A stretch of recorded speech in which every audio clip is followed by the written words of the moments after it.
अस्सलाम वालेकुम, my name is Hafiz Mohammad Suheb Tahir and welcome to my channel study with me. ये हमारी सीरीज़ का 7वां लेक्चर है सेकेंड ईयर बायोलॉजी के ऊपर सेल साइकिल के हवाले से।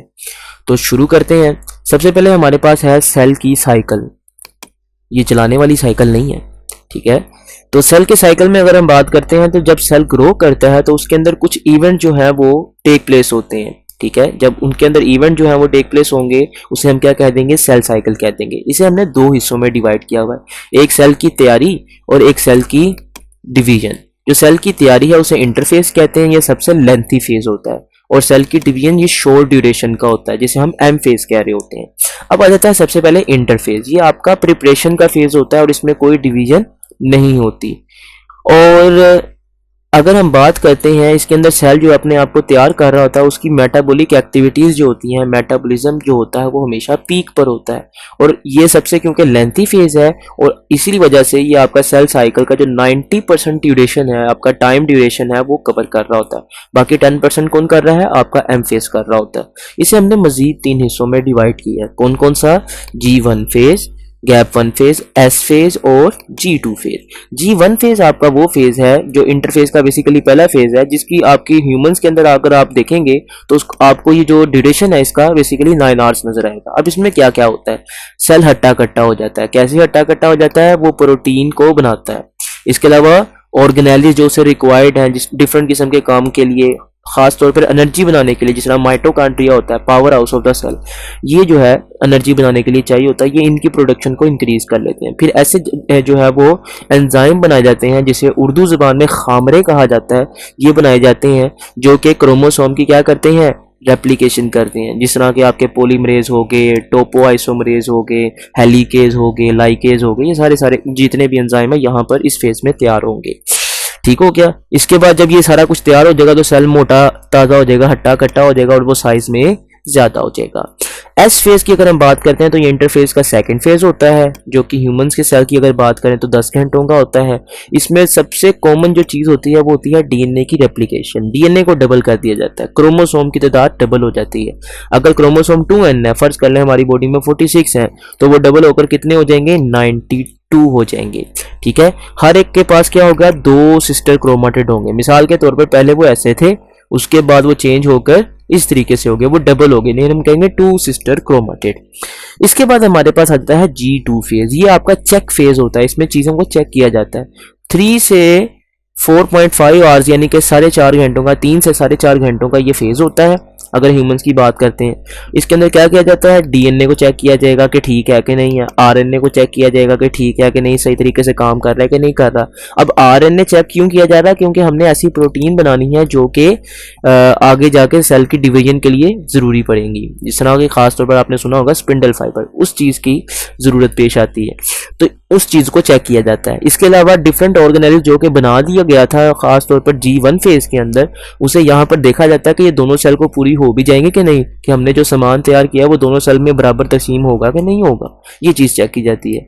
और इसके फ़ौरन बाद ही जो फॉर्मेशन होती है वो किसकी होती है, प्रोटीन की होती है, जो कि खास तौर पर किस चीज़ के लिए ज़रूरी होती है, स्पिंडल फाइबर बनाने के लिए ज़रूरी होती है। और इसके फ़ौरन बाद ही क्या शुरू हो जाता है, माइटोटिक फेज या डिवाइडिंग फेज या डिवीजन फेज जो है वो शुरू हो जाता है। इसके अलावा एक और फेज भी होता है इंटरफेज का, जिसमें नो गैप फेज या G0 फेज या G0 फेज भी कहते हैं।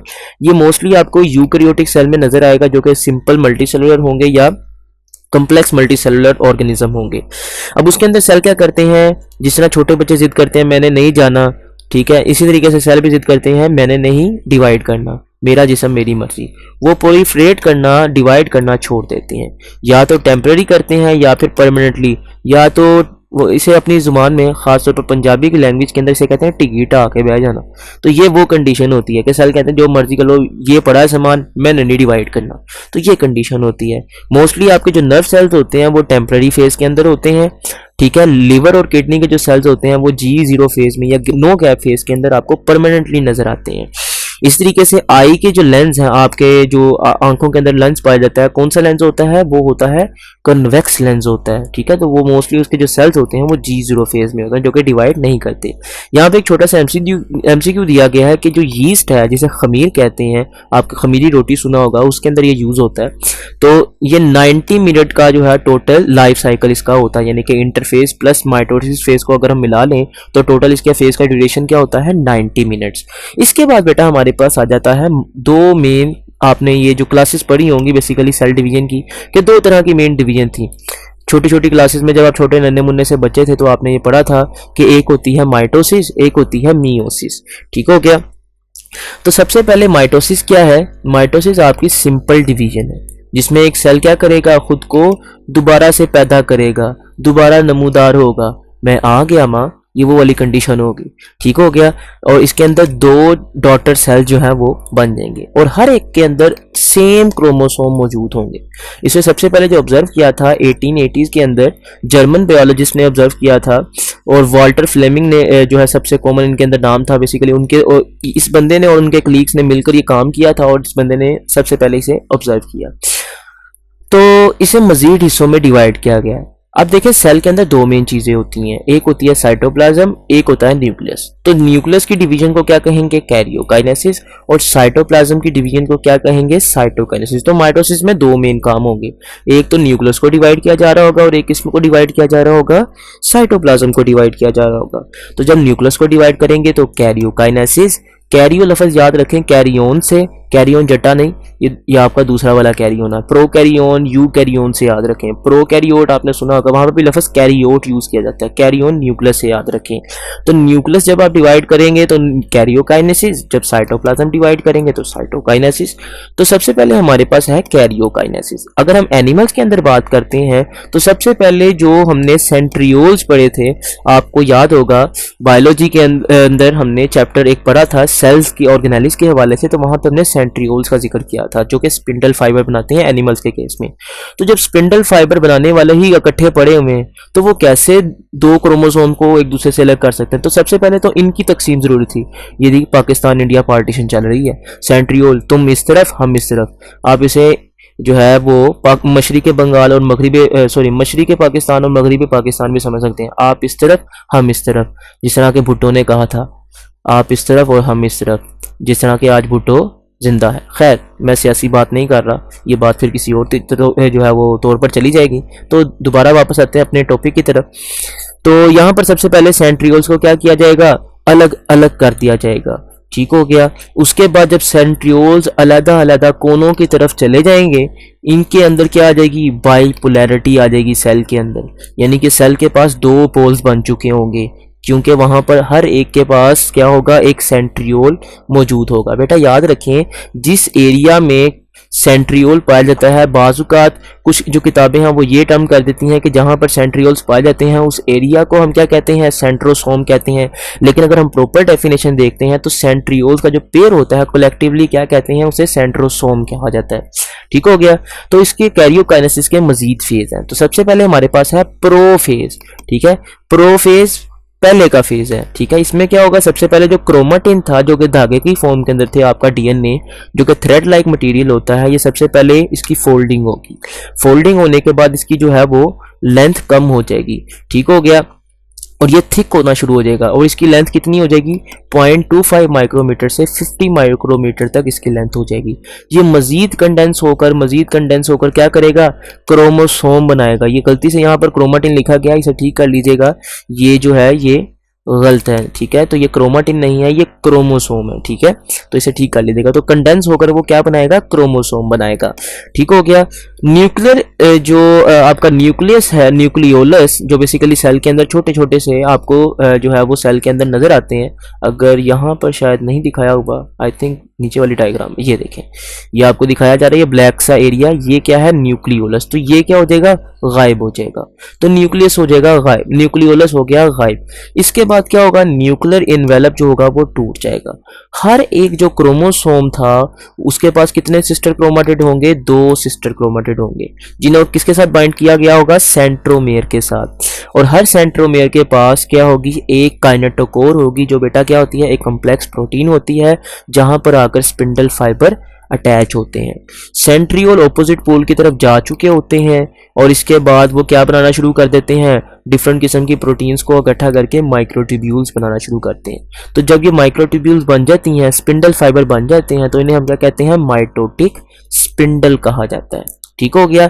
याद रखें बेटा, जो प्रोफेज है, जितना काम प्रोफेज में होगा वो सारा का सारा ऑपोजिट काम किस में होगा, टीलोफेज में होगा। ये हम आगे जाके इंशाल्लाह देखेंगे। तो बेटा यहाँ पर दो तरह के मेन आपको जो है वो फाइबर्स नजर आएंगे जब सेंट्रियोल फाइबर बनाएंगे। एक होंगे उनके एस्टर, जो कि वहां पर बेसिकली क्या करेंगे, वहां पर इनका काम होगा एंकरेज करके रखना, कि वहां पर ही सेंट्रियोल को मेंटेन करके रखना। जबकि दूसरी आपके पास क्या होंगी, दो तरह के स्पिंडल फाइबर्स आपको मिलेंगे। एक आपको डायरेक्ट नजर आएंगे किसके साथ अटैच हुए, क्रोमोसोम के साथ, यानी उनके काइनेटोकोर के साथ, और दूसरे कहाँ अटैच होंगे, वो किसी से अटैच नहीं होंगे, वो कहीं कनेक्शंस नहीं बनाएंगे। ऐसे फाइबर्स को हम क्या कहेंगे, पोलर माइक्रोट्यूब्यूल्स या नॉन काइनेटोकोर स्पिंडल फाइबर। ठीक हो गया। तो जो क्रोमोसोम के साथ अटैच होंगे उसे हम क्या कहेंगे, काइनेटोकोर माइक्रोट्यूब्यूल्स या काइनेटोकोर स्पिंडल फाइबर। तो हमारे पास दो तरह की चीजें आ जाएंगी, सबसे पहले एस्टर और स्पिंडल फाइबर। ये बेसिकली आपको तीन तरह के माइक्रोट्यूब्यूल के सेट से मिलकर बनेंगे। एक सेट क्या बना रहा है, एस्ट्रल माइक्रोट्यूब्यूल्स बना रहे हैं, जो कि बाद में बड़े होकर क्या बनाएंगे, वो रेडिएट होने के बाद एस्टर बनाएंगे।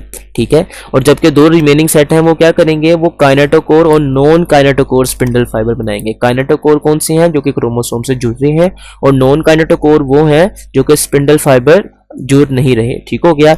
और इन्हें हम पोलर माइक्रोट्यूब्यूल्स भी कह देंगे। ठीक हो गया।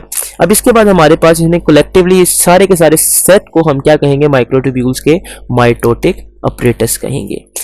अब याद रखें, यहाँ पर जो बेसिकली कंपोजिशन होगी इन ट्यूब्यूल्स की, मोस्टली इसके अंदर क्या पाया जाएगा, ट्यूबुलर प्रोटीन होगी, और उसमें कुछ हद तक आरएनए भी मौजूद होगा। अब क्योंकि न्यूक्लियर डेवलप हो चुका था, क्रोमोसोम क्या आ गए थे, बाहर आ गए थे, क्रोमोसोम आ गए थे साइटोप्लाज्म के अंदर, और जितना भी न्यूक्लियोप्लाज्म था वो भी किधर आ गया था, साइटोप्लाज्म के अंदर आ गया था। इसी वजह से साइटोप्लाज्म की विस्कोसिटी, आपने फिजिक्स के अंदर एक कंसेप्ट पढ़ा था विस्कोसिटी का, तो विस्कोसिटी साइटोप्लाज्म की क्या हो जाएगी, ज्यादा हो जाएगी। ठीक हो गया। इसके बाद हमारे पास आता है प्लांट के अंदर क्या होगा। प्लांट के अंदर तो बेटा सेंट्रियोल नहीं होते, तो वहां पे पड़ी जितनी भी जो होती हैं ट्यूबुलर प्रोटीन होती हैं, वही इकट्ठी होकर क्या बना रही होती हैं, स्पिंडल फाइबर बना रही होती हैं।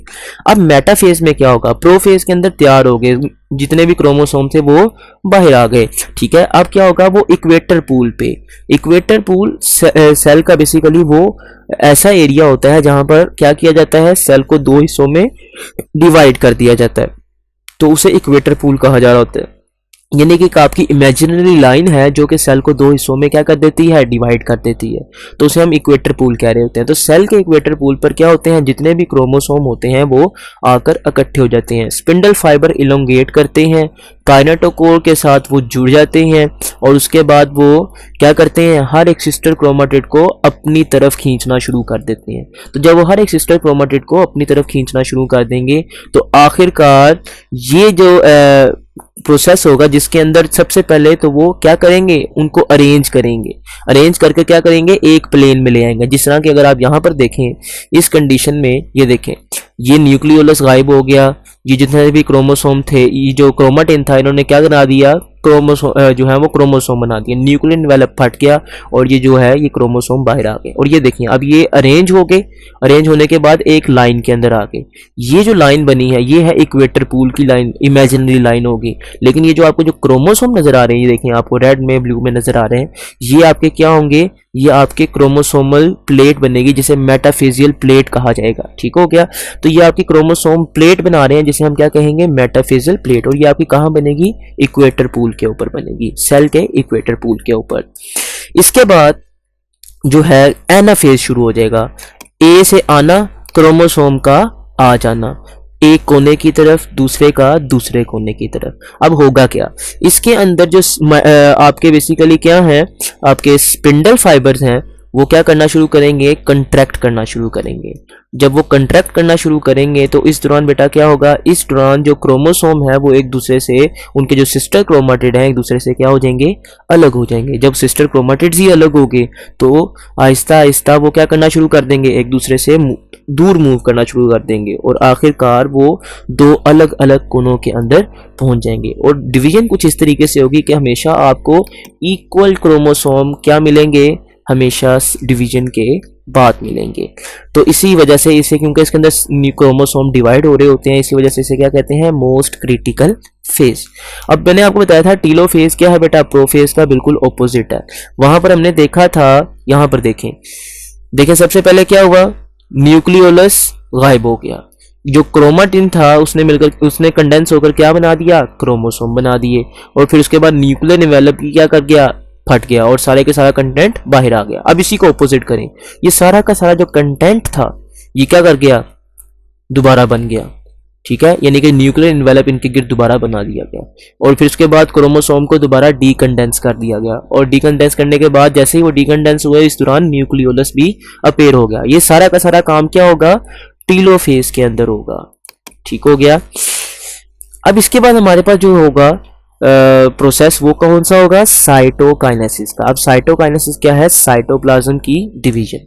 अब जहां पर हमारे पास क्या बनी थी, बेसिकली ये जो आपकी जगह थी जहां पर क्या थी, मेटाफेजियल प्लेट बनी थी, ये देखें ये मेटाफेजियल प्लेट बनी थी ना, अब इस जगह पर क्या होगी, क्लीवेज फ्लो बनना शुरू हो जाएगी। अब ये देखें आपको दिखाया क्या, यहाँ पर कुछ एस्टर पड़े होंगे, मैंने आपको बताया था ना ये जो एस्टर होते हैं, ये देखें ये जो एस्टर थे ये स्टिमुलेट करेंगे इक्वेटर पूल के कुछ जो है वो एंजाइम्स को और कुछ किस्म की प्रोटीन्स को वो एक्टिवेट कर देंगे। जब वो प्रोटीन एक्टिवेट हो जाएगी, बेसिकली वो क्या करेगी, एक कंट्रक्टाइल रिंग बनाएगी। वो कंट्रक्टाइल रिंग जो है वो क्या कर देगी, सेल को पिचका देगी, उसे पिंच कर देगी, दरमियान में से दो हिस्सों में क्या कर देगी, डिवाइड कर देगी, और इससे क्या होगा, आपको दो आइडेंटिकल कॉपीज जो है वो सेल की मिल जाएंगी। बेटा याद रखें, एक इंपॉर्टेंट चीज ये है कि प्लांट्स के अंदर साइटोकाइनेसिस इस तरीके से नहीं होती, ठीक है, और उसकी वजह यह है क्योंकि वहां पर बहुत सख्त सेल वॉल मौजूद होती है, ठीक हो गया। सख्त सेल वॉल होने की वजह से वहां पर आपकी डायरेक्ट पिंचिंग कंट्रक्टाइल रिंग के जरिए नहीं की जा सकती, क्लीवेज फ्लो नहीं बन सकती, तो इसी वजह से वहां पर गोल्जी कम्प्लेक्स क्या करता है, डिफरेंट किस्म के वेजिकल्स को रिलीज करता है, और वो जो वेजिकल्स हैं वो एक छोटी सी प्लेट बना देते हैं। यानी ये देखें, गोल्जी वेजिकल रिलीज हुए, उन्होंने मिलकर यहाँ पर क्या बनाना शुरू कर दी, सेल की प्लेट बनाना शुरू कर दी। अभी जो सेल की प्लेट होगी इसे हम क्या कहेंगे, फ्रेगमोप्लास्ट। क्या कहेंगे, फ्रेगमोप्लास्ट। तो ये क्या करेगी, ये मजीद डिवाइड होकर, मजीद डिफरेंशिएट होकर इसके अंदर क्या बनना शुरू हो जाएगी, ये सेल की मेम्ब्रेन बनना शुरू हो जाएगी, और इसके अंदर डिफरेंट किस्म के जो है वो प्रिकर्सर होंगे, किसके, सेल वॉल के लिए। मोस्टली आपका सेलुलोज होगा, पैक्टिन होगा, एगर होगा, या डिफरेंट किस्म के कंपाउंड जो है इसके अंदर प्रेजेंट होंगे। इसके अलावा कुछ एंजाइम जो है वो इस प्रोसेस को क्या करेंगे, हेल्प करेंगे, और आखिरकार आपको दोनों सेल के पास एक अलग सेल मेम्ब्रेन और एक अलग सेल वॉल नजर आएगी। इसके बाद बेटा हमारे पास आ जाती है इंपॉर्टेंस। माइटोसिस की इंपॉर्टेंस क्या है, तो माइटोसिस आपके डेवलपमेंट के लिए जरूरी है। आप पहले छोटे से नन्हे मुन्ने से बच्चे थे जब आप पैदा हुए थे, अब माशाल्लाह इतने हट्टे कट्टे हो गए कि आपको दाढ़ी मूंछ आ गई है, ठीक है, कुछ के तो लंबे बाल हो गए हैं, तो ये कंडीशन है। तो डेवलपमेंट आपकी सारी की सारी किस जरिए होती है बेटा, माइटोसिस के जरिए होती है। जब देखें आप कुछ नहीं थे, कुछ ना था तो खुदा था, कुछ ना होता तो खुदा होता, डुबोया हमको हमारे होने ने, अगर ना होता तो क्या होता।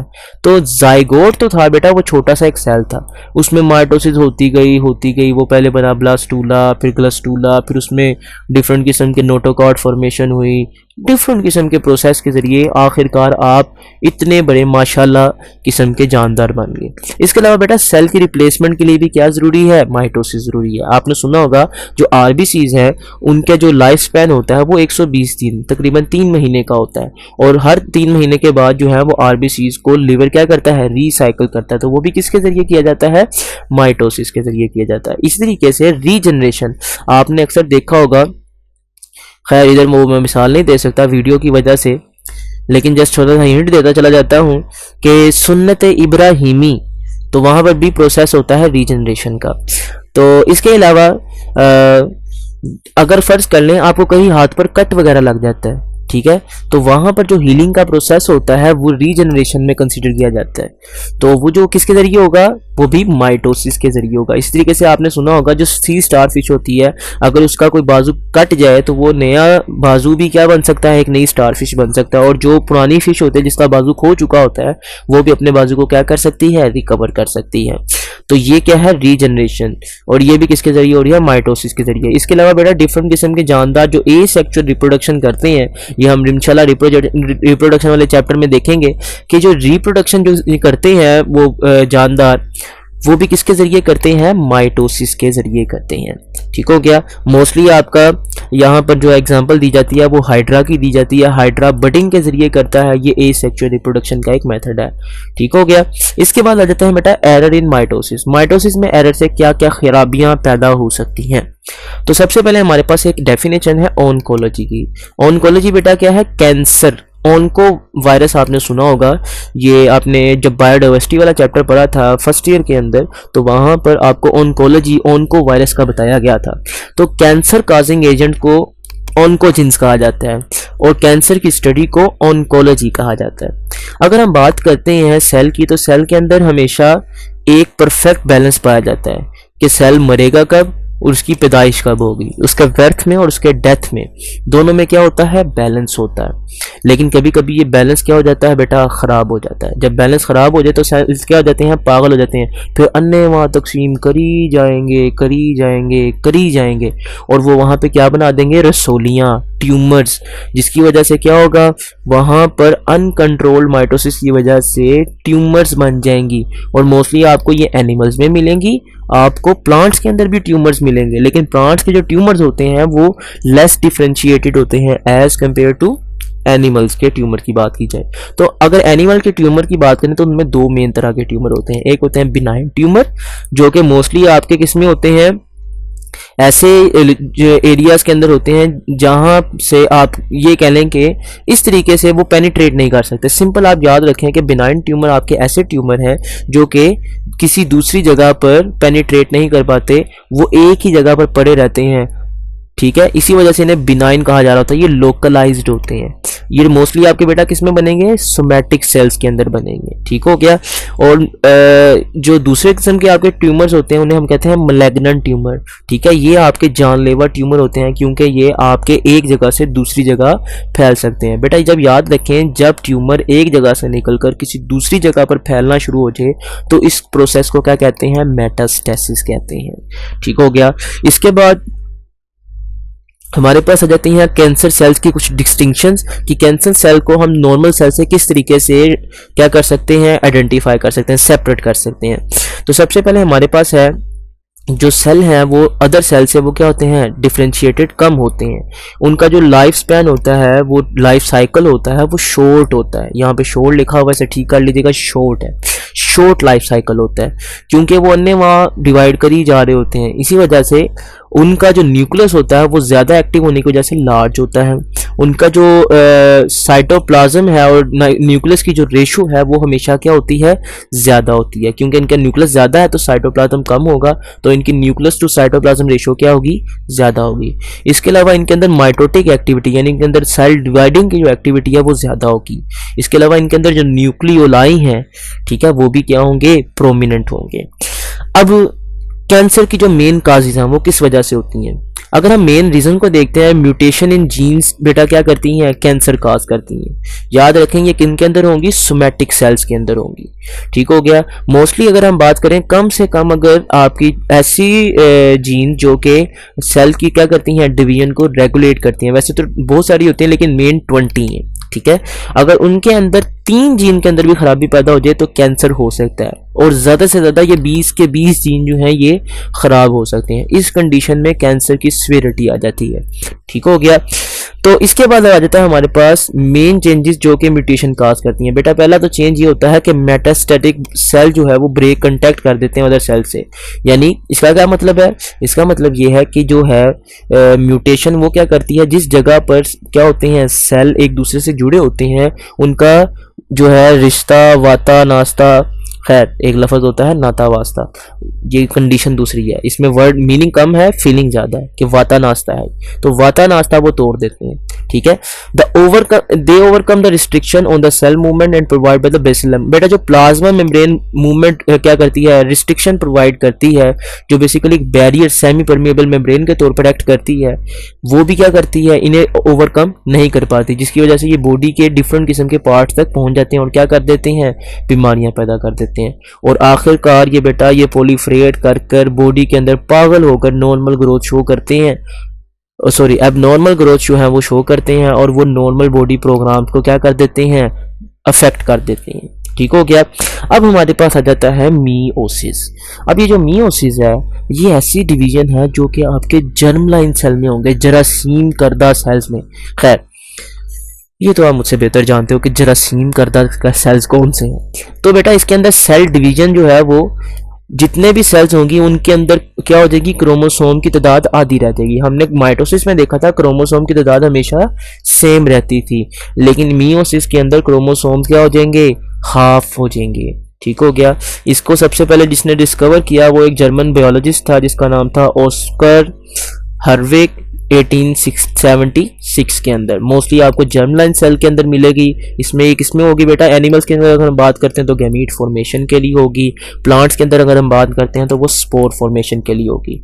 इनके अंदर G2 फेज जो है वो इंटरफेस के अंदर नहीं पाया जाता। ठीक हो गया। अच्छा इसके बाद आ जाता है हमारे पास फेजेस। अब हमने मियोसिस को भी दो मेन हिस्सों में डिवाइड किया। एक मियोसिस 1 है, इसका प्रोफेज 1 होगा, मेटाफेज 1 होगा, एनाफेज 1 होगा, टीलोफेज 1 होगा। सारे जो प्रोसेस जो हमने पीछे पढ़े थे प्रोफेज, मेटाफेज, एनाफेज, मियोसिस 1 के लिए भी सिंपल हमने 1 लगा देना और 2 के लिए 2 लगा देंगे। प्रोफेज 2, मेटाफेज 2, एनाफेज 2 ये सारे लगा देंगे। अब सबसे पहले हमारे पास आ जाता है प्रोफेज 1। अब प्रोफेज 1 थोड़ा सा डिफरेंट है माइटोसिस के लिहाज से।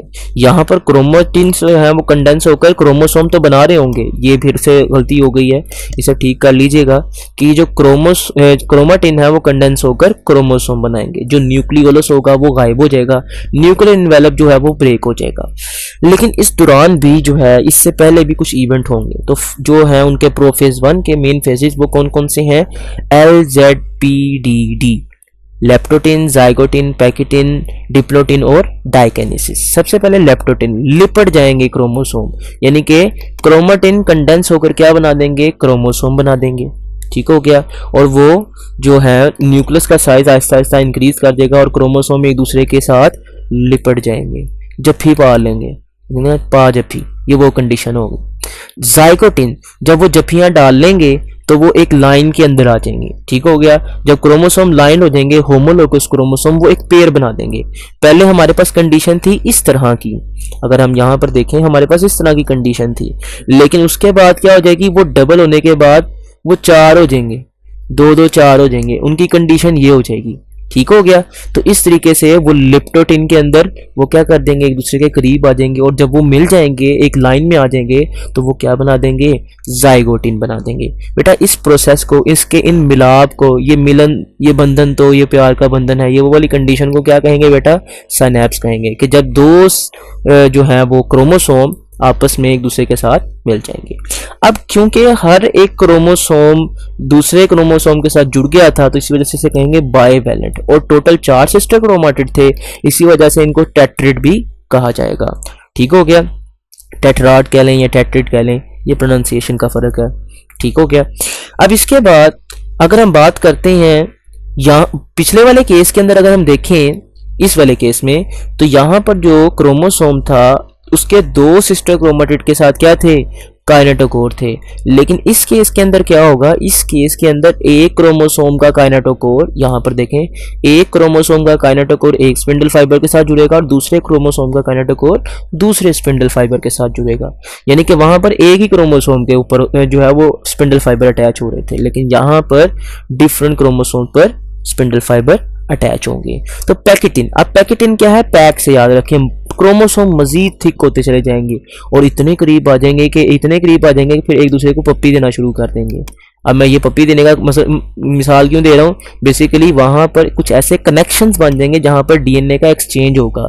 तो ये क्याज़मेटा होगा। ठीक हो गया, पैक होकर इतने करीब आ जाएंगे कि क्याज़मेटा बन जाएंगे। ठीक है, और वहां से क्या होगा, एक्सचेंज होगा क्रोमोसोम के अंदर डीएनए का। ठीक है, एक्सचेंज ऑफ, सॉरी यहाँ पर फिर से एक छोटी सी मिस्टेक है, क्योंकि ये सारे नोट जो हैं वो जल्दी में बनाए गए हैं, इसी वजह से थोड़ी सी मिस्टेक्स हैं, इसे मैं इंशाल्लाह ठीक कर दूंगा। यहाँ पर डीएनए का एक्सचेंज होगा। ठीक है, और इसके अंदर इस प्रोसेस को बेटा हम क्या कहेंगे, क्रॉसिंग ओवर कहेंगे। ये आपका दिन भी ले सकता है, दिन गए, हफ्ते गए, साल गए, महीने गए, तो ये कंडीशन इतनी लंबी भी हो सकती है। तो ये सबसे लेंथी फेज होगा प्रोफेज 1।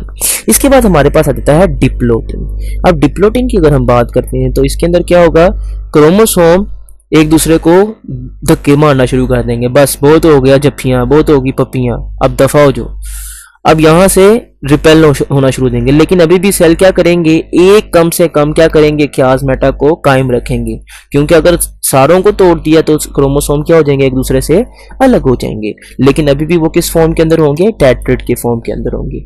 डाइकाइनेसिस के अंदर वो क्रोमोसोम जो है उनकी कंडेंसेशन सबसे ज्यादा मैक्सिमम हो जाएगी, और इस कंडीशन के अंदर होमोलोगस जो क्रोमोसोम थे, क्याज़मेटा जो है वो कंप्लीटली क्या हो जाएंगे, वो एक दूसरे से डिस्कनेक्ट कर दिए जाएंगे। ठीक हो गया, इसके बाद क्या होगा, इसके बाद जो क्रोमोसोम होंगे जहां पे डीएनए एक्सचेंज हुआ था, वो जो एरिया थे वो एक दूसरे से सेपरेट हो जाएंगे। लेकिन अभी भी एक ऐसा एंड रहेगा, एक ऐसा बेसिकली क्याज़मेटा रहेगा, एक ऐसा लिंकेज रहेगा जो कि दोनों क्रोमोसोम्स को अभी भी किस फॉर्म के अंदर रखेगा, टेट्रेट की फॉर्म के अंदर रखेगा। ठीक हो गया, ये आपको फेजेस दिखाए गए हैं। इसके दौरान बेटा जितने भी वो प्रोसेस थे सारे के सारे वो सेम जो हैं, जो आपको प्रोफेज के अंदर नजर आए थे वो सारे के सारे इसके अंदर आपको नजर आएंगे। इसके बाद बेटा मेटाफेज 1 होगा, वहां पे हमने देखा था मेटाफेजियल प्लेट बन रही थी, वहां पे एक एक क्रोमोसोम अरेंज हो रहे थे, यहाँ पर दो दो होमोलोगस क्रोमोसोम अरेंज होंगे। ठीक है, इस तरीके से एनाफेज 1 में हमने देखा था कि डिफरेंट जो थे वो सिस्टर क्रोमेटिड के काइनेटोकोर के साथ अटैच हो रहा था, लेकिन क्रोमोसोम एक था। यहाँ पर दो डिफरेंट क्रोमोसोम जो कि होमोलोगस क्रोमोसोम होंगे, उनके साथ उनके एक काइनेटोकोर के साथ क्या करेंगे, अटैच होंगे स्पिंडल फाइबर, और वो सेल को जब वो क्या करेंगे, अट्रैक्ट यानी कि कंट्रैक्ट करना शुरू करेंगे, तो वो क्या कर देंगे, क्रोमोसोम को एक दूसरे से सेपरेट कर देंगे, और आखिरकार आपको इक्वल क्रोमोसोम की क्या नजर आएगी, डिवीजन नजर आएगी, आधे इस तरफ और आधे इस तरफ। तो ये देखें बेटा, ये कंडीशन ये आपको दिखाया गया मेटाफेज 1, और ये देखें बेटा इसके बाद आपको क्या दिखाया गया, एनाफेज 1। एनाफेज 1 में देखें क्या हुआ है, ये दोनों एक दूसरे से अलग अलग होंगे हैं, एक उस कोने पर और एक उस कोने के ऊपर। ठीक है, इसके बाद हमारे पास हो जाएगा टीलोफेज। टीलोफेज बिल्कुल वैसा ही है जैसा कि प्रोफेज का जो हमने रिवर्सल टीलोफेज देखा था माइटोसिस के अंदर, ये सारा का सारा सेम है। ठीक है, बस फर्क क्या है, ये प्रोफेज 1 का रिवर्सल लिख दिया गया, बाकी सारे के सारे जितने भी पॉइंट्स मैंने वहीं पर जो लिखे थे वो बिल्कुल यहीं पर मौजूद है। ठीक है, इसके बाद क्या होगा, मियोसिस 1 हो जाएगी कंप्लीट। ठीक है, मियोसिस 1 के कंप्लीट होने के बाद क्या होगा, एक छोटा सा रेस्टिंग फेज होगा। बेसिकली टीलोफेज के बाद क्या हो जाएगी आपकी साइटोकाइनेसिस, और उसके बाद मियोसिस 1 कंप्लीट हो जाएगी। और उसके बाद क्या होगा, एक छोटा सा ड्यूरेशन का फेज होगा कि सेल जरा थोड़ी सी सांस ले लो, अभी तुमने नेक्स्ट डिवीजन के लिए जाना। उसने कहा फिर जी फिर, तो ये आपका जो फेज होगा इसे हम इंटरकाइनेसिस कहेंगे। ठीक है, और इसके अंदर क्योंकि ये देखें पहले इस कंडीशन के अंदर अगर हम माइटोसिस वाली में देखते हैं तो ये देखें माइटोसिस वाली कंडीशन में आपको इस फॉर्म के अंदर क्रोमोसोम नजर आ रहे थे। ठीक हो गया, लेकिन इस वाले कंडीशन में देखें मियोसिस वाली में, अब मियोसिस वाली के अंदर अगर आप देखेंगे तो यहाँ पर तो आपको पहले से ही नजर आ रहे हैं इस कंडीशन में, तो इसी वजह से यहाँ पर एस फेज की जरूरत नहीं है। अब मियोसिस जो 2 होगी ये बिल्कुल ऐसी है जिस तरह के माइटोसिस की प्रोफेज हो। मेटाफेज 2 सिमिलर है बेटा किसके, आपके जो है माइटोसिस के फेज जैसी। इस तरीके से एनाफेज 2 होगा, टीलोफेज 2 होगा, और आगे सारा का सारा प्रोसेस सेम होगा। तो ये देखें आपको दिखाया गया सबसे पहले इंटरफेज, उसके बाद प्रोफेज 1, इसमें लिप्टोटिन, ज़ाइगोटिन, और ये सारे प्रोसेस आपको यहाँ पर दिखाए गए हैं। ठीक है, इसके बाद प्रोफेज 1 के बाद जब ये कंप्लीट होगा तो क्या हो जाएगा शुरू, मेटाफेज 1। ये आपको क्रॉसिंग ओवर दिखाई गई है, क्याज़मेटा बने और क्रॉसिंग ओवर हुई है। तो ये देखें ये मेटाफेज 1 आपको दिखाया गया। इसके बाद आपका सबसे मोस्ट क्रिटिकल फेज जिसमें सेल के अंदर क्रोमोसोम क्या हो जाएंगे, डिवाइड हो जाएंगे, ये आपको एनाफेज 1 दिखाया गया। इसके बाद आपको टीलोफेज 1 दिखाया गया है, ठीक है। और आगे जरा देखेंगे तो ये आपको मियोसिस 2 दिखाया गया। देखें ये सारा का सारा प्रोसेस सेम है जैसे कि आपने माइटोसिस के अंदर देखा था। तो ये हर एक सेल क्या करेगा, डिवाइड होकर 2 नए सेल बना देगा। तो हमें मियोसिस के नतीजे में 4 सेल मिलेंगे, जबकि माइटोसिस के नतीजे में 2 सेल मिलेंगे। अब मियोसिस की इंपॉर्टेंस क्या है, सिग्निफिकेंस क्या है। 1890 के अंदर एक जर्मन बायोलॉजिस्ट ने सबसे पहले इसकी इंपॉर्टेंस को क्या किया था, एक्सप्लेन किया था।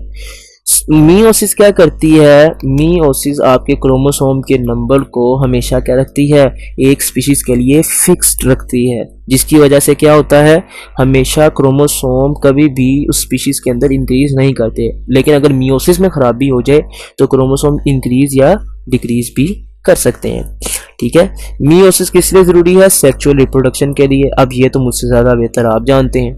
खैर जब वक्त आएगा रिप्रोडक्शन वाले के चैप्टर के बारे में तो वहां पे उस वीडियोस के अंदर भी इंशाल्लाह एक्सप्लेन कर दिया जाएगा। इसके अंदर बेटा क्या होते हैं, जब हेप्लॉइड सेल्स बनते हैं, जब वो गैमीट्स बनते हैं तो वो रीयूनाइट होकर क्या बना देते हैं, डिप्लॉइड सेल बना देते हैं, जो कि जाइगोट होता है, ठीक है। अगर हम बात करते हैं प्लांट्स के अंदर तो अल्टरनेशन ऑफ जनरेशन है वो बेटा वो किसके जरिए होता है, वो बिल्कुल मियोसिस के जरिए होता है। उसके अंदर आपको एक हिप्लॉइड या गमीटोफाइड या स्पोरोफाइड जो है, मोस्टली आपको अगर हम एंजियोस्पर्मी की बात करते हैं तो उसमें हिप्लॉइड क्या होती है, गमीटोफाइड, और जो डिप्लॉइड होती है वो स्पोरोफाइड होती है। तो ये अल्टरनेशन ऑफ जनरेशन के लिए रिस्पॉन्सिबल है कौन, मियोसिस। इसके बाद वेरिएशन इन जेनेटिक्स की अगर हम बात करते हैं तो मियोसिस सबसे इंपॉर्टेंट है किस चीज के लिए, जीन्स की वेरिएशंस के लिए, ठीक है। जीन्स की वेरिएशन के लिए सबसे ज्यादा इंपॉर्टेंट कौन है, मियोसिस। तो प्रोफेज 1 के अंदर हमने पढ़ा था क्रॉसिंग ओवर होती है, तो ये क्या करती है, जेनेटिक वेरिएंस काज करती है, जो कि डिफरेंट किस्म के जाइगोट के अंदर डिफरेंट जीनोमिक सीक्वेंस लेकर आती है, डीएनए के कॉम्बिनेशन नए नए लेकर आती है, जिससे क्या होता है एक इंसान क्या कर सकता है, एक ऑर्गेनिज्म क्या कर सकता है, जनरेशंस के अंदर सरवाइव कर सकता है। अब ये किस लिए हेल्पफुल है, जो वेरिएशन है वो किस वजह से इंपॉर्टेंस रखती है, सबसे पहले एवोल्यूशन का बायस बनती है। इसके साथ साथ बेटा ये क्या करती है, वेरिएंस लेकर आती है ट्रेड्स में, ठीक है। इसी तरीके से ये वेरिएशन को और वैरायटी को जो है आपके ऑर्गेनिज्म की वैरायटी को वो इंक्रीज करती है। इसके अलावा ये प्रोजनी को क्या करती है, डिवेल्प करती है, अच्छी जो है वो सर्वाइवल ऑफ द फीटस जिसे हम कहते हैं उसके लिए बहुत इंपॉर्टेंट होती है कि एक ख़ास किस्म के जानदार के लिए जो है वहाँ पर जो है सर्वाइव करने के चांसेस ज़्यादा हो जाएंगे, क्योंकि उसकी कंपैटिबिलिटी इंक्रीज कर दी है, क्योंकि उसके अंदर जो जीन्स हैं वो ज़्यादा कंपैटिबल मौजूद है। इसके अलावा ये यूनिकनेस काज करती है एक ऑर्गेनिज्म की, जिस तरह कि आपने अक्सर देखा होगा कि दोनों भाई हैं, हालांकि हैं दोनों एक ही माँ बाप की औलाद, लेकिन एक भाई बिल्कुल मुख्तलिफ है, दूसरा भाई कुछ और। बिल्कुल ऐसे करें, एक जो है जी आपका अफ्रीका है और एक आपका अफ्रीका है, तो ये कंडीशन आपको यूनिकनेस नजर आएगी। इस तरीके से मॉडिफिकेशन जो है वो जीनोम की वो क्या करती है, डेवलप कर देती है बॉडी के अंदर रेजिस्टेंस। आपने अक्सर देखा होगा कि एसेक्सुअल रिप्रोडक्शन के जरिए जो जानदार पैदा किए जाते हैं उनमें रेजिस्टेंस कम होती है। वो वजह ये होती है कि जीनोम के अंदर कोई ख़ास किस्म की तब्दीलियाँ नहीं आ रही होती। जेनेटिक जो वेरिएंस होती है वो बेटा क्या करती है, वो सर्वाइवल के काबिल बनाती है किसी भी ऑर्गेनिज्म को। लेकिन अगर इसमें खराबियां आ जाएं तो बेटा ये खराबियां किधर ले जाती हैं, नॉन डिस्जंक्शन की तरफ ले जाती हैं। मेनली आपकी नॉन डिस्जंक्शन ही होती हैं जो क्या कर रही होती हैं, मियोसिस की खराबियों का बायस बन रही होती हैं। अब इसके जरिए जो बेटा बीमारियां होती हैं वो कौन कौन सी हो सकती हैं, या तो क्रोमोसोम कम हो जाएंगे या तो क्रोमोसोम ज्यादा हो जाएंगे। तो सबसे पहले हमारे पास है मोंगोलिज्म, इसे मैंगोलिज्म नहीं पढ़ देना, ये डाउन सिंड्रोम या मोंगोलिज्म है, ठीक है। अब ये एक जो है बीमारी है जो कि किस वजह से पैदा होती है, नॉन डिस्जंक्शन की वजह से। अब नॉन डिस्जंक्शन क्या है बेटा, हमने पढ़ा था एनाफेज के अंदर क्या होता है, एनाफेज के अंदर डिवाइड होते हैं क्रोमोसोम। अगर ये जो है इक्वली डिस्ट्रीब्यूट नहीं होते तो इस कंडीशन के अंदर जो क्रोमोसोम है किसी के सेल के अंदर ज्यादा और किसी सेल के अंदर कम हो जाएंगे, तो इस कंडीशन को कहा जाएगा नॉन डिस्जंक्शन। अब इसके अंदर हमारे पास दो मेन चीजें आ जाती हैं, एक या तो कमी हो जाएगी एक या ज्यादा हो जाएंगे क्रोमोसोम, या तो क्रोमोसोम कम हो जाएंगे या क्रोमोसोम ज्यादा हो जाएंगे। बेटा याद रखें ट्राइसोमी, ट्राइसोमी एक ऐसी कंडीशन होती है जिसके अंदर क्रोमोसोम एक एक्स्ट्रा मौजूद होता है। यानी कि फर्ज कर लें हमारे थे 46, 46 से एक इंक्रीज होकर क्या हो जाएगा 47 हो जाएगा। अब ये डिफरेंट तरह की ट्राइसोमी हो सकती है। अगर हम डाउन सिंड्रोम की बात करते हैं तो बेटा ये ट्राइसोमी 21 होती है। बेटा याद रखें हमारी बॉडी के अंदर 44 ऑटोसोमल क्रोमोसोम होते हैं और 2 सेक्स क्रोमोसोम होते हैं। ठीक है, अब ये जो 44 क्रोमोसोम है ये ऑटोसोमल, ठीक है, यानी कि ये मेल और फीमेल दोनों में सेम होंगे, जबकि सेक्स क्रोमोसोम क्या करेंगे जेंडर को डिसाइड करेंगे। तो ट्राइसोमी 21 का मतलब क्या है बेटा, याद रखें 44 या उससे कम हमेशा क्या होगी ऑटोसोमल होगी। तो हमारे पास ट्राइसोमी या तो ऑटोसोमल होगी या फिर क्या होगी सेक्स लिंक्ड होगी। तो ये डाउन सिंड्रोम जिसे हम मोंगोलिज्म कह रहे हैं, ठीक है, अब ये मोंगोलिज्म जो है वो बेसिकली एक ऑटोसोमल डिसऑर्डर है जिसके अंदर ट्राइसोमी होती है, यानी कि एक क्रोमोसोम ज्यादा हो जाता है। और वो कौन सा क्रोमोसोम होता है, क्रोमोसोम नंबर 21 होता है। ठीक हो गया। और क्रोमोसोम ट्राइसोमी 21 का मतलब क्या होगा कि ऑटोसोमल जो क्रोमोसोम था जो 21 नंबर का था, बेटा याद रखें 1 से लेकर 44 क्रोमोसोम तक ऑटोसोमल होंगे। ठीक हो गया। तो वो अगर जब ज्यादा हो जाएगा तो वो 46 होने की बजाय क्या हो जाएंगे 47 हो जाएंगे, क्योंकि उसके पास एक्स्ट्रा 21 क्रोमोसोम आ जाएगा। और ये कंडीशन ऐसी होगी जिसे हम क्या कहेंगे डाउन सिंड्रोम। ठीक है, अब इसके अंदर आपकी जो पैथोफिजियोलॉजी है, बेसिकली यहाँ पे पैथोफिजियोलॉजी तो नहीं लिखना चाहिए, लेकिन जस्ट आपको छोटे से एक पॉइंट देने के लिए यहाँ पर लिख दिया गया कि इसकी मेन जेनेटिक बेसिस क्या है वो यहाँ पर ये बताई गई है। तो सबसे पहले जब सेल की जो होती है मियोसिस होती है तो उसके अंदर जब गैमीट्स बनते हैं तो 21st पेयर जो होता है वो ऑटोसोमल क्रोमोसोम का वो एक दूसरे से अलग होने से जो है वो गुरेज करते हैं, वो एक साथ ही नहीं मैंने आपके साथ ही जाना और वो साथ ही निकल लेते हैं। तो इस कंडीशन में हिप्लॉइड क्रोमोसोम के अंदर हिप्लॉइड गमीट के अंदर एक क्रोमोसोम एक्स्ट्रा आ जाता है और वो 23 की बजाय 24 हो जाते हैं। और जब ये फर्टिलाइज होता है एक नॉर्मल ये नॉर्मल एग के साथ या फिर नॉर्मल स्पर्म के जरिए फर्टिलाइज होता है, चाहे मेल में हो या फीमेल में, जो मर्जी कंडीशन हो।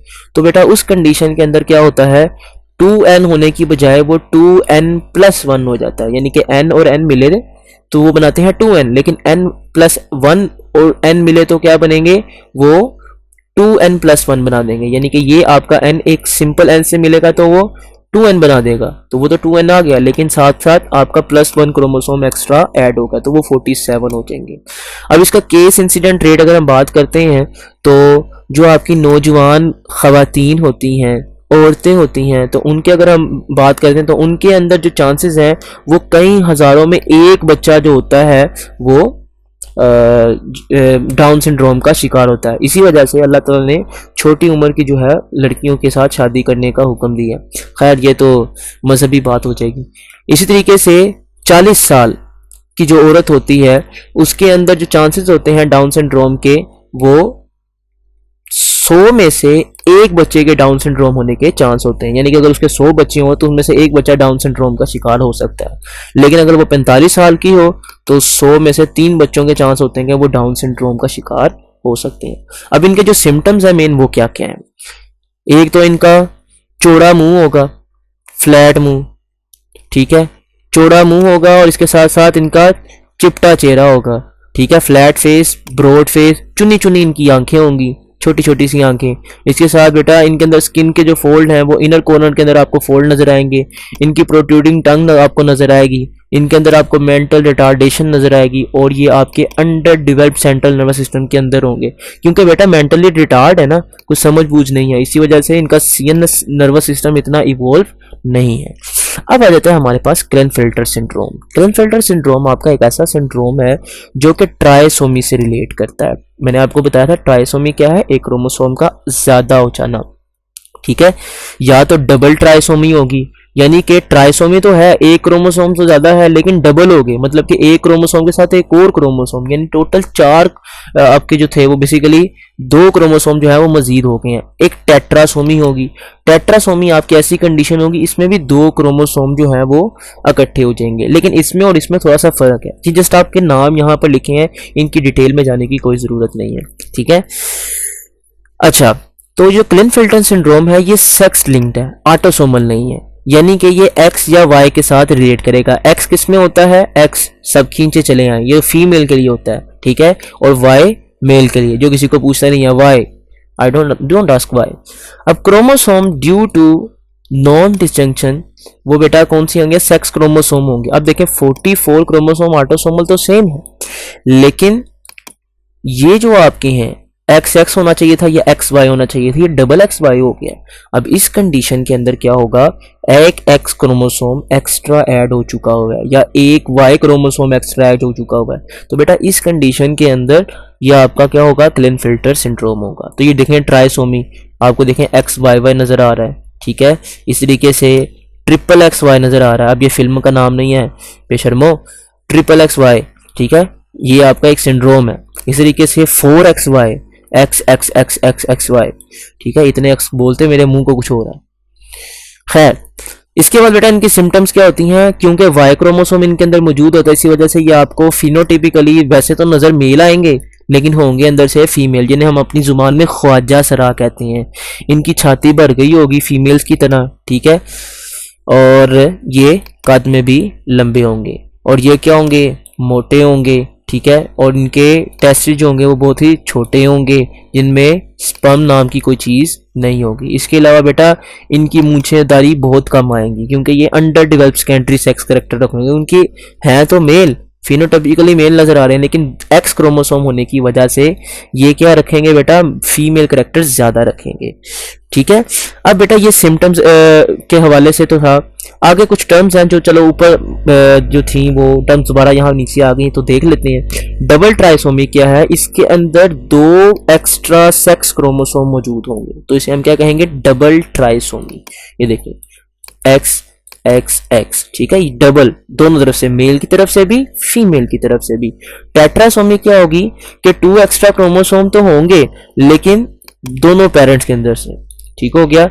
यहां पर 2 एक्स्ट्रा क्रोमोसोम थे, वो दोनों पेरेंट की तरफ से आए थे, और यहाँ पर भी दोनों पेरेंट की तरफ से आए थे, लेकिन यहाँ पर सिर्फ और सिर्फ क्या थे, सेक्स क्रोमोसोम। लेकिन यहाँ पर क्या होंगे, या तो ऑटोसोमल होंगे या फिर क्या होंगे, सेक्स क्रोमोसोम होंगे, तो उसे हम क्या कहेंगे, टेट्रासोमी कहेंगे। और पेंटासोमी बेटा इसी तरीके से ऑटोसोमल या सेक्स क्रोमोसोम हो सकते हैं, लेकिन यहाँ पर 3 एक्स्ट्रा क्रोमोसोम मौजूद होंगे, ठीक हो गया। इसके बाद आता है हमारे पास टर्नर सिंड्रोम। टर्नर सिंड्रोम बेटा एक ऐसा कंडीशन है जिसके अंदर आपका एक क्रोमोसोम एक्स वाला जो होता है वो मिसिंग होता है, ठीक है, यानी कि आपका एक क्रोमोसोम क्या हो जाता है, कम हो जाता है। आपके 46 थे, एक कम होकर क्या हो जाएंगे, 45 हो जाएंगे। मोस्टली अगर आपके बात करें ऐसे जानदार जिनके पास 45 क्रोमोसोम होते हैं, वो जिंदा तो नहीं रहते, और प्रेगनेंसी के दौरान ही, जब वो हमल के दौरान होते हैं, माँ के पेट में होते हैं, तो वो मर जाते हैं, अबॉर्ट हो जाते हैं। लेकिन अगर वो पैदा हो जाएं तो वो फीमेल अपीयरेंस होते हैं, ठीक हो गया। फीमेल अपीयर होने की वजह से इनकी अपीयरेंस क्या होगी, फीमेल होगी, जाहिर सी बात है, फीमेल पैदा हुए हैं, अपेरेंटली आपको फीमेल लगने तो फीमेल जैसी अपीयरेंस होगी, लेकिन इनके जो कद होंगे वो छोटे होंगे, इनकी वेब नेक्ड होगी, इनके अंदर ओवरी मौजूद नहीं होगी। इसी वजह से उनका मेस्टर्नल साइकिल, जो मेंसेस आने का जो ड्यूरेशन होता है, जो बेसिकली एक प्रोसेस होता है किसका, फीमेल्स का, वो इनके अंदर नहीं होगा। इसी तरीके से इनके अंदर जर्म लाइन की भी जो सेल्स हैं, जर्म लाइन सेल्स, वो भी कंप्लीटली क्या होंगे, एब्सेंट होंगे, ठीक हो गया। अब ये देखें, ये आपको दिखाई गई है नॉन डिस्टिंक्शन, ये या तो मियोसिस 1 में हो सकती है या मियोसिस 2 में हो सकती है, तो ये आपको डिफरेंट किस्म के आपको यहाँ पर दिखाएंगे। इसी तरीके से ये आपको डिफरेंट सिंड्रोम्स दिखाएंगे हैं। ये देखें ट्राइसोमी 21, यानी कि यहाँ पर 21 क्रोमोसोम जो था, जो ऑटोसोमल था, उसके अंदर आपको नॉन डिस्जंक्शन की वजह से एक क्रोमोसोम एक्स्ट्रा हो गया। और ये 13 का मतलब है कि एक बंदा जिसके अंदर 46 क्रोमोसोम तो थे, लेकिन साथ में 13 ऑटोसोमल क्रोमोसोम भी ऐड हो गया, इसमें 18 ऐड हो गया। XO का मतलब ये बेटा ये क्या है, टर्नर सिंड्रोम, यानी कि एक एक्स मिसिंग है, ये ट्रिपल एक्स हो गया या x X X X x हो गया, ठीक है। इस तरीके से एक्स एक्स वाई हो गया, ट्रिपल एक्स वाई हो गया। तो ये सारे आपको डिफरेंट किस्म के सिंड्रोम दिखाएंगे। आगे बताया गया है फ्रीक्वेंसी, कि फ्रीक्वेंसी अगर हम बात करते हैं पटाव सिंड्रोम की, तो ये 15,000 अगर बच्चे हैं एक किसी औरत के, तो वैसे तो नामुमकिन सी बात लगती है, तो 15,000 बच्चों में से एक बच्चे की अगर बर्थ होती है, तो उसको क्या होगा बेटा, ये कंडीशन होगी। इसी तरीके से अगर हम अबॉर्शन की बात करते हैं तो 33 अगर हम टोटल अबॉर्शंस को देखते हैं तो उनमें से एक अबॉर्शन किसकी वजह से हो रही होगी, इस सिंड्रोम की वजह से हो रही होगी, जो अबॉर्ट हो जाएगी।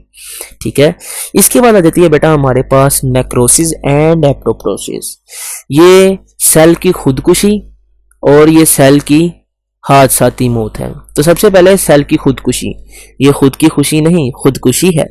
तो एपोप्टोसिस, तो एपोप्टोसिस क्या है बेटा, सेल की डेथ। आप याद रखें कोई भी जानदार, मिसाल के तौर पर इंसान की ही बात कर लेते हैं। खैर आजकल तो बहुत ही ना कंसेप्ट अजीब है, लेकिन चलें बात कर लेते हैं थोड़ी सी कि इंसान कब खुदकुशी करता है। बेटा 3 ही वजह हो सकती हैं, या तो माल की कमी हो, या फिर वो जिंदगी से तंग आया हो, या तो वो पागल हो। 3 ही कंडीशन है। माल की कमी, भूख हड़ताल की वजह से वो अपने बच्चों का पेट नहीं पाल सकता। हमारी दुनिया में ये मिसालें बड़ी पड़ी हैं। लोगों ने भूख की वजह से क्या कर लिया, अपने बच्चों को भी मार लिया और खुद को जो है ना वो खुद को भी फांसी लगा के मर गए। अब ये कंडीशन आ चुकी है। बिल्कुल इसी तरीके से सेल के ऊपर भी कंडीशन आएगी। अब वो कब आएगा, वो दौर पुराना। खैर इसके ऊपर बात करना ही नहीं, ना ही करें तो बेहतर है। तो यहाँ पर देख लेते हैं सबसे पहले हमारे पास सुसाइडल डेथ। तो सुसाइडल डेथ की अगर हम बात करते हैं, सेल के अंदर सुसाइडल डेथ में मोस्टली आपकी जो मेन होंगी वो कब स्टार्ट होंगी, पहले तो ये चीज़ देखें। जब स्ट्रेस की कंडीशन होगी, सेल बेचारे को क्या स्ट्रेस है, उसके पास पैसे ख़त्म हो गए हैं, जी पैसे ख़त्म हो गए हैं। सेल के पैसे क्या हैं, एटीपी, वो ख़त्म हो गई है। या तो सेल बेचारा क्या हो गया है, खस्ता हाल हो गया, टूट फूट का शिकार हो गया, या बेचारे को खाना नहीं मिल रहा, वो बेचारा कंगाल हो गया, यानी उसका दिवालिया निकल गया। अब ऐसी कंडीशन में सेल क्या कर लेगा, खुदकुशी कर लेगा। खुद की खुशी नहीं, खुदकुशी कर लेगा। अब इसके दौरान होगा क्या, सेल तो सबसे पहले सुकड़ेगा, उसके बाद मजीद गोल हो जाएगा। इसके बाद जो एंजाइम होंगे वो क्या करना शुरू कर देंगे, वो फट कर जो लाइसोसोम के अंदर एंजाइम होते हैं वो बाहर निकल कर क्या करना शुरू कर देंगे, आतंक का दूसरा नाम बाबू भाई मचाना शुरू कर देंगे। यानी कि तबाही मचाना शुरू कर देंगे। और उस साइटोस्केलेटन जो कि सेल का ढांचा था उसे खाना शुरू कर देंगे, तोड़ना शुरू कर देंगे। न्यूक्लियर इन्वेलप क्या होगा बेटा, टूट जाएगा। क्रोमोसोम कंडेंस से कंडेंस तर होते चले जाएंगे। इर्रेगुलर बर्ड्स बनना शुरू हो जाएंगी, जिन्हें हम क्या कहेंगे, ब्लब्स कहेंगे। ठीक हो गया। जो बर्ड्स आपकी डीअटैच होंगी आपके उस सेल से जो कि मर रहा होगा, खुदकुशी कर रहा होगा, उन्हें हम क्या कहेंगे, एपोप्टोटिक बॉडीज कहेंगे, जो कि डिफरेंट सेल जो है वो खा लेंगे। अब ये कंडीशन देखें, ये एक नॉर्मल सेल था, ये क्या किया, ये देखें, ये सेल श्रिंक हुआ, क्रोमोसोम्स का कंडेंस हुआ और ये मजीद गोल हो गया। ठीक है, पहले तो गोल था ही, लेकिन अब ये मजीद गोल हो गया। इसके बाद क्या हुआ बेटा, इसके अंदर इर्रेगुलर बर्ड्स बनना शुरू हुई, अलग अलग चीज़ों को, साइटोस्केलेटन टूट गया जिसकी वजह से अपनी शेप बरकरार नहीं रख सका, इसकी एपोप्टोटिक बॉडीज बन गई और जो है वो एपोप्टोटिक बॉडीज जो थी उनको दूसरे सेल्स ने खा लिया। लेकिन इस केस में आपको कोई इन्फ्लेमेशन नज़र नहीं आएगी। अब इसी कंडीशन को रिवर्स करें नेक्रोसिस के अंदर। अब नेक्रोसिस के अंदर क्या होगा, नेक्रोसिस के अंदर ये देखें, नेक्रोसिस के अंदर डायरेक्ट सेल के ऊपर डैमेज आई, ठीक हो गया। सेल के ऊपर डैमेज आने की वजह से सेल का पूरा जो मशीनरी थी वो क्या हो गई, डिस्टर्ब हो गई। जब सेल की मशीनरी डिस्टर्ब हो गई तो इसकी वजह से डिफरेंट किस्म के ऑर्गेनेल्स भी क्या हो गए, डैमेज हो गए। जब वो ऑर्गेनेल्स डैमेज हो गए तो सही तरीके से बल्ब भी नहीं बन पाई, और वो सही तरीके से जब बल्ब नहीं बन पाई तो उन्होंने क्या काज कर दी, इन्फ्लेमेशन काज कर दी। तो नेक्रोसिस के अंदर इन्फ्लेमेशन काज हो जाएंगी, ठीक हो गया, जबकि एपोप्टोसिस के अंदर इन्फ्लेमेशन काज नहीं होगी। अब एपोप्टोसिस की सिग्निफिकेंस क्या है, इंपॉर्टेंस क्या है, तो यहाँ पर अगर हम बात करते हैं एपोप्टोसिस किस लिए इंपॉर्टेंट है, तो सबसे पहले ये इन्फेक्शन को रोकने के लिए इंपॉर्टेंट है। सेल की प्रोग्राम डेथ क्या करती है, बहुत सारी चीज़ों को कंट्रोल करती है, ख़ास तौर पर न्यूरॉन्स को। जब वो ग्रो कर रहे होते हैं तो वो तो अन्य वहाँ ग्रो करी जा रहे होते हैं, तो उनको भी कहना भाई बस करो, बहुत हो गया, अब रोक दो। तो ये किसके ज़रिए किया जाता है, एपोप्टोसिस के ज़रिए किया जाता है, सुसाइडल डेथ के ज़रिए किया जाता है। इसी तरीके से बेटा हमारी बॉडी के जो बहुत सारे न्यूरॉन्स होते हैं, जब हम पैदा होकर ग्रो कर रहे होते हैं हमारी बॉडी के बहुत सारे न्यूरॉन मर जाते हैं उस दौरान, और ये भी किसके ज़रिए किया जाता है, एपोप्टोसिस के ज़रिए, ताकि उनकी ग्रोथ को कंट्रोल किया जा सके।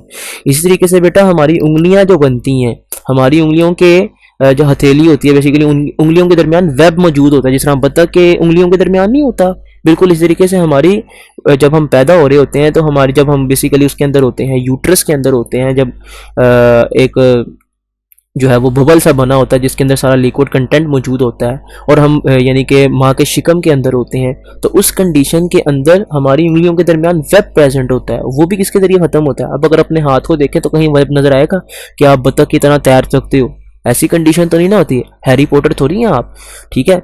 अब इस कंडीशन के अंदर ये बेटा आपको इस तरीके से जो आपको प्रोसेस में या ग्रोथ नज़र आ रही है, आपके हाथों में डेवलपमेंट नज़र आ रही है, वो भी किसके ज़रिए है, एपोप्टोसिस के ज़रिए। इसी तरीके से एक दुम होती है इंसान की, जो एंड पर सिर्फ और सिर्फ क्या रह जाती है, कोकस रह जाती है, कोकस बोन रह जाती है। इसी वजह से जो कुछ साइंसदान परेशान हैं उनके ख्याल में कि उनके अब्बा जी, खैर हमारे तो नहीं, हमारे तो हजरत आदम है, लेकिन उनके जो अब्बा जी थे वो पीछे से बंदर थे। खैर पीछे से क्या, आगे पीछे दोनों से ही बंदर थे, क्योंकि वो खुद बंदर हैं, इसी वजह से उनके अब्बा जी भी बंदर ही होंगे, जाहिर सी बात है। तो बाहर क्या है, तो हमारी जो ह्यूमन बॉडी के अंदर जब वो ग्रोथ कर रहा होता है तो उसके पास टेल होती है, उस टेल को भी क्या किया जाता है, ख़त्म किया जाता है। इस पे अनवर मसूद की बड़ी प्यारी शायरी थी, तो उसमें वो ये कहता है, चले यहाँ पे पंजाबी की नज़म सुना ही देता हूँ थोड़ी सी ज़्यादा, क्योंकि लेक्चर तो वैसे लेंथी हो ही गया। वैसे मेरा इतनी लेंथी करने की जो थी वो सोच नहीं थी कि यहाँ पे इतना लेंथी हो जाएगा, लेकिन छोटी सी एक शायरी यहाँ पर सुन लें। वो कहता है, नक जे मत्थे उत्ते हुंदा, कान जे धोंदे पिछे हुंदे, अखां हुंदी मोढियां उत्ते, वक्खी चीक पूंछल होंदी। तो वहाँ पे भी उसने यही बात की थी, वक्खी चीक पूंछल होंदी। तो वक्खी चीक पूंछल होंदी, ये तो अल्लाह की नेमत है कि उसने पूंछल को खत्म कर दिया। वक्खी चीक पूंछल होंदी, नौ जे गिट्टियां उत्ते हुंदे, गोडे दी थां पसली होंदी, पसली दी थां गोडा हुंदा, बंदा किड्डा कोजा हुंदा, एडा घुग मनक्का हुंदा, बिजू भी जे वेंदा ओनू डाडा हक्का बक्का हुंदा। ते सदके जाइए सोने रब दे जिसने खास करम फरमाया, मिट्टी दे इस बावें ताई किड्डा सूरतमंद बनाया। लकद खलकनल इंसान फी आसानी तकवीम, अल्लाह ने इंसान को सबसे बेहतरीन खलक किया। तो यहाँ पर ह्यूमन टेल को जो डीजनरेट किया गया है वो किसके जरिए किया गया है, एपोप्टोसिस के जरिए किया गया है। इसके बाद आती है नेक्रोसिस, ये मैं आपको बता चुका हूँ, इसे तेजी से देख लेते हैं। ये है एक्सीडेंटल डेथ, ठीक हो गया। ये आपकी एपोप्टोसिस से लेस कॉमन है, क्योंकि इसकी वजह क्या है बेटा, मोस्टली इंजरी की वजह से हो सकता है, इन्फेक्शन की वजह से हो सकता है, कैंसर की वजह से हो सकता है, या फिर जब सेल्स को ऑक्सीजन सही तरीके से नहीं मिलती तो उस कंडीशन के अंदर आपकी जो है नेक्रोसिस हो सकती है, ठीक है। इसके अंदर खास किस्म के एंजाइम रिलीज होते हैं लाइसोसोम से, जो कि क्या करते हैं, सेल के कंपार्टमेंट्स को, उसके जो है इर्द गिर्द के सराउंडिंग सेल्स को वो भी डिस्ट्रॉय करते हैं। सेल के डिफरेंट किस्म के ऑर्गेनेलिस को वो क्या कर देते हैं, डैमेज कर देते हैं। या तो वो इंट्रासेलुलरली काम कर रहे होते हैं एंजाइम, और जब वो सेल से बाहर आ जाते हैं तो बाहर आकर तहलका मचा देते हैं, यानी वो एक्स्ट्रा सेलुलर तरीके से भी काम कर रहे होते हैं। इंट्रासेलुलर काम कर रहे होते हैं या इंटरसेलुलर, इसका मतलब कि वो या तो सेल के अंदर काम कर रहे हैं या सेल से बाहर काम कर रहे हैं। तो वो दोनों केसेस के अंदर क्या कर सकते हैं, इन्फ्लेमेशन काज कर सकते हैं। तो ये था हमारा टॉपिक सेल साइकिल के ऊपर। होप सो कि वीडियो अच्छी लगी होगी, लाइक कीजिए, अगर चैनल पे नए हैं तो सब्सक्राइब कीजिए। इंशाल्लाह अगली वीडियो हम जो बात करेंगे वो आई थिंक जेनेटिक्स और वेरिएंट के ऊपर है, जेनेटिक्स के हवाले से आई थिंक सो है, तो इंशाल्लाह उसके ऊपर बात करेंगे। तब तक के लिए अल्लाह हाफिज़, खुश रहें, आबाद रहें, हंसते रहें, मुस्कुराते रहें, और थोड़ा थोड़ा बीच में पढ़ते रहें और मेहनत करते रहें। अल्लाह हाफिज़।